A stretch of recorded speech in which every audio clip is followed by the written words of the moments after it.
Coming up next on the Jeff Crilley Show, you're going to meet the youngest radio broadcaster in the great state of Texas. She started when she was just 11 years old. Her incredible journey just ahead.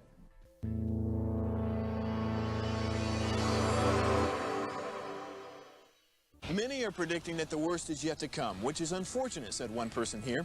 Until now, they've enjoyed the reputation of being the nation's icebox. Watched a burglar in his home this morning by webcam. As a journalist of over 25 years, stories are what make my world turn. Reporting live from the Dallas newsroom tonight, Jeff Crilley, Fox 4 News. But in 2008, I took the jump from my familiar life and started a PR firm from my home. We're talking about anyone with a camcorder like the one I'm using becomes a television network. We started slowly growing the company, and we now have over 100 clients, and we've branched into the world of live digital broadcasting. I now own 8 different TV studios and have a huge team, and the stories that I now get to share are sometimes the most important of my life.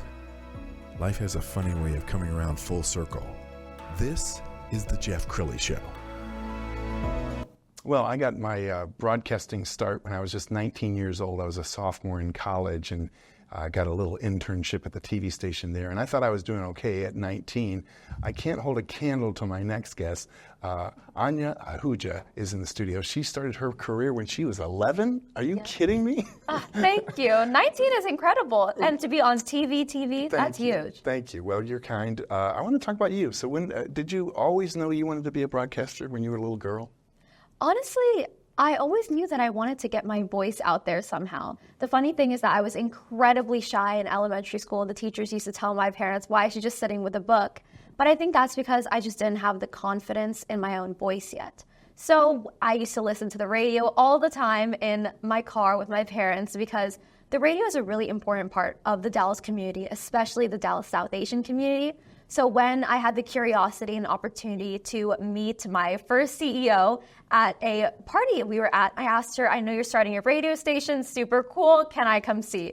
And at 11, with braces and all, I went to the studio and she was kind enough to offer me a voice test. And then from there, I guess the rest is kind of history, and I've had my own show since I was 11, now I'm 17, and I've gone through like 3 iterations of a show, and now I'm on Saturdays, 5 to 7 p.m. on 104.1 FM with the primetime slot for Saturdays. Wow, I'm so impressed with you, and you're also prolific on social media. I found a nice little video that you put together. Let's go ahead and roll that. Hello, everybody. My name is RJ Anya Ahuja. I'm a 16-year-old radio host based in Dallas, Texas. As I started my show when I was 11 years old, I am the youngest radio host in Texas and the youngest Indo-American radio host in the United States with their own weekly show. Along with that, I also host my own podcast called The Youth Spotlight with Anya, found on all podcast platforms. I am a writer, and I'm also a volunteer in my community and MC. Now, it hasn't always been easy for me to get up and do public speaking, as my first public speaking moment was when I was giving the eulogy for my sister's funeral when I was 9 years old.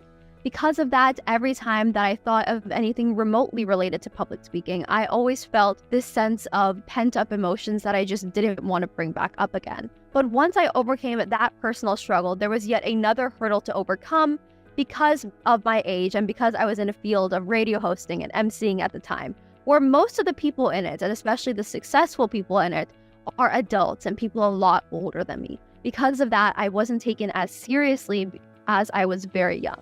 It contributed to a lot of self-doubt whenever I was doing anything public speaking related, because it made me feel as though maybe this was supposed to be a field for adults, or in general that I just wasn't good enough. But to help me with that were obviously myself and people along the way in my journey who supported me and taught me what I know, and they helped me build up my self-confidence, which inherently made me a better speaker and made me love public speaking today.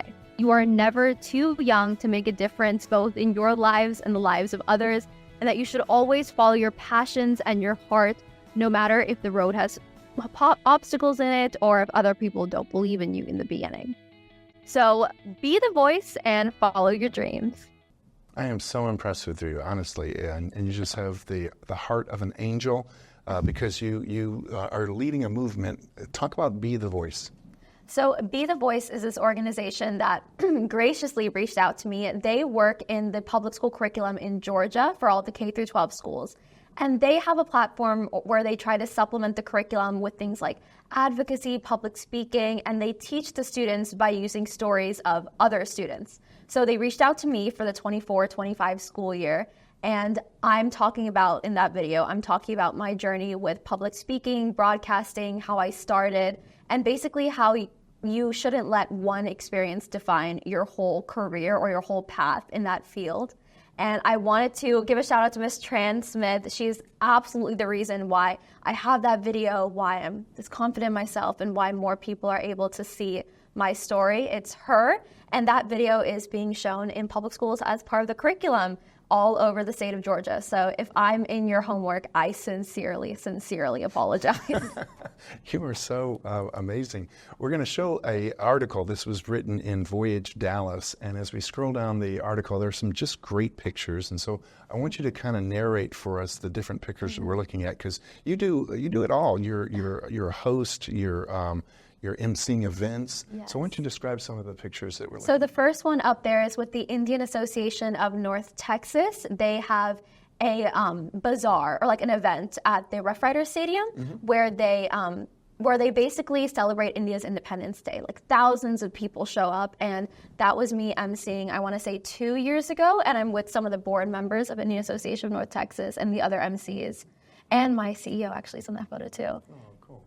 And this one, I love this one. Her name is Pranika, the girl in the photo next to me. And basically, because of radio, I've honestly gotten the opportunity to go through a lot more platforms and a lot more things that I never thought I'd be able to do. So I tried modeling. I was modeling for a Indian cultural wear brand there. They were so gracious to invite me on as a little model for their new collection. And I've done modeling, pageantry, as you said, emceeing. And it's just been so cool. And that was me emceeing one of my really close friends' 16th birthday party, which I think the one thing that I love about my field or what I'm in is that I can use it to get closer with the other people in my community. I think this brought me and my friend a lot closer because I was able to MC. We did games, which was a fun time. And then that is me doing my homework in the airport because I go to Hockaday. I'm a senior, and it's a lot of work, and I travel a lot for my emceeing as well. So I always take my computer and I'm doing my math homework while I'm looking at my script. And this is actually somewhere I traveled to for an international talent show. And it's they broadcast and they show Indian talent from all across the globe. So that was in Chicago, and that was the picture there, and that's where I'm emceeing. Wow. It was one of my biggest things. I want to brag about you and your radio career because you're interviewing some really big celebrities. So you have Hollywood, and then you have Bollywood. So talk about the greats that you've had a chance to meet. I have had a chance to meet not only established Bollywood actors, but people who are up and coming in the industry. A name that comes to mind is Rohit Saraf. He is definitely the next big thing in Bollywood. He started off on different movies and then got really popular with a Netflix show called Mismatched. Along with that, I've been able to talk to a lot of professionals in their field, like lawyers, singers, entrepreneurs. I've talked to a lot of singers over the year. And what a pinch me moment for me in particular is for those of you who grew up with Bollywood movies around you, there's this one movie called 3 Idiots. And there's a very hilarious main villain, but not really villain in it. And the actor's name is Omi Vedya. He's from California. So I got to interview him while he was in Dallas. And it was I got my mom and dad to come record me from 2 different angles. We were sitting outside of his hotel room. It was windy. The noise was bad. But I was able to interview this man that I had watched on my TV every single year because I love that movie. And that was my biggest pinch me moment, that I was allowed to sit here and find out the life story of someone who I just looked at on TV. So it's super cool. So cool. Just what you do is so cool. Thank you. You're very kind. When people find out your age, that they're being interviewed by a 17-year-old, are they kind of shocked? Because you're wise beyond your years. Thank you. That's so sweet. I hope I come off that way, but it's really just the experience that I have in the field. But in terms of my age, there's one of 2 reactions. Either, oh my God, that's so amazing, that makes it even better. I've had people come on my show because I'm young. But then others, they get sort of, not apprehensive, but in the beginning of my career, 11, 12, 13, 14, they were extremely apprehensive. I've had people decline because of my age. And makes me work that much harder, that I have to prove to them that I'm still capable of taking their story in my hands and amplifying it just as much as someone else would. Especially with emceeing, that field specifically, I found trouble because of my age. But it's something that I think I overcame, and now that I've established myself in the community, it's just hard work and advocating for yourself. I think that's the main thing. And I don't know where you find the time in the day, because Hockaday is kind of a full-time job. Everybody who knows this legendary school knows how much work goes into involved. You also have the radio show, and you're also involved in the community. Yes. Why don't you talk about one of your community projects? So I am part of this organization called the ACOM USA Foundation, and ACOM means oneness in Sanskrit. So it's basically supplementing prenatal and women's health care in rural villages in places like India, Africa, etc. And actually, because I am not only a global youth ambassador, but I'm also the president of my own chapter and club at my school. So this year we are having a special project because there is this girl, she's wonderful, her name is Adia. She lives right here in the Dallas community, and she has Leigh's syndrome. So Leigh's syndrome is an autoimmune disease that she has, and it's impaired a lot of her daily life, and her parents have been reaching out for support. And the ACOM USA Foundation has taken on the baton, taken on the cause, and now we are working to fundraise for her. And we have to fundraise, I think, she needs $500,000, so we're trying to do $30,000. And we'll see if we get there. I really hope we do. And I've been advocating for her on my Instagram, and she's just a wonderful, beautiful person. And I try to give back. Sounds very cheesy, but I try to do my best to help those around me, because this whole community has been my backbone since day one. So people like Adia, or anywhere I can give help, even with the organizations that I MC for, I think that's completely worth my time. And I want to give a shout out to your neighbors, because we first met through the Yancey family. They are world famous because of eWomen Network. So tell us more about the Yanceys.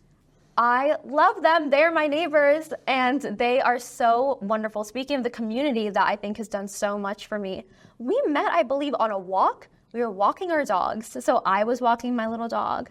The Yanceys were walking their dog. We met, we got to talking. They told me about eWomen Network, and they were so kind to immediately, when they heard about what I did, they sat down there. It's here's a plan. This is how you can get further. And they gave me actionable steps to further my career, all out of the goodness of their own hearts, really. And this, I know I got introduced through them. I got introduced to the amazing Mr. Jeff over here, and I'm in a studio. This is crazy. And that's because of them. So shout out to the Yanceys. Y'all are wonderful, and I love seeing you walk your dog. Amazing. Okay, so and I know your career is just getting started. We talked about you possibly writing a book and maybe hosting your own international TV show someday. So why don't you talk more about the future? So I would love, love, love to host my own show. I have a podcast, I have my radio show, but I would say I want it to be, oh God, lack of better words, the next Oprah. So this, I think, is a great step towards that. Look at where I am. So cool. But that I really want to do. And of course, I want to write my own book just to I feel so privileged that I've been able to learn so many lessons from people from different walks of life, and meet people like you, and meet people who've changed my outlook on life. So I'd want to share that, hopefully in book form. And I want to be a lawyer. So hopefully get into college, law school, continue this as my passion. That's where I'm looking. Why don't we end with kind of some words of affirmation, because there's a lot of young people watching this who want your confidence, and you walked a mile in their shoes, because at one point you were a wallflower, and now you're just letting it shine. So what do you want to say to the young person watching this who says, I want to be you? Well, one, I would say that I don't think I'm really the person that you should be looking at, because I have so much more to go in my career. But I will say that in terms of confidence, it's all about thinking that your voice and what you're saying matters. It's such a cliche thing to say, but there is a mindset shift. And I think that happened for me when I was in radio, that I suddenly, I realized that what I was saying not only mattered to the people listening, but it mattered to the people I was interviewing. And when I got to have feedback from people that they actually were listening to me, I think that's what really sets you apart from everybody else. Knowing that your voice matters, that what you're saying is making some sort of change. and like it's bringing people together. That's really, once you establish your goal and once you establish that your voice is powerful, I think confidence is just like a natural part of that. Yeah. So that's what I would say. You're amazing. We got to have you back again. I can't wait to see your national TV show. And don't forget us little people. Absolutely not. Who found Don't you. forget me. All right, we're going to end with her Instagram page so you can reach out to her and connect and follow her show and be one of her loyal fans. Thank you so much, Anya, for coming on the show. Thank you so much. It was so nice to meet you. You bet. That's it for now. We'll see you next time.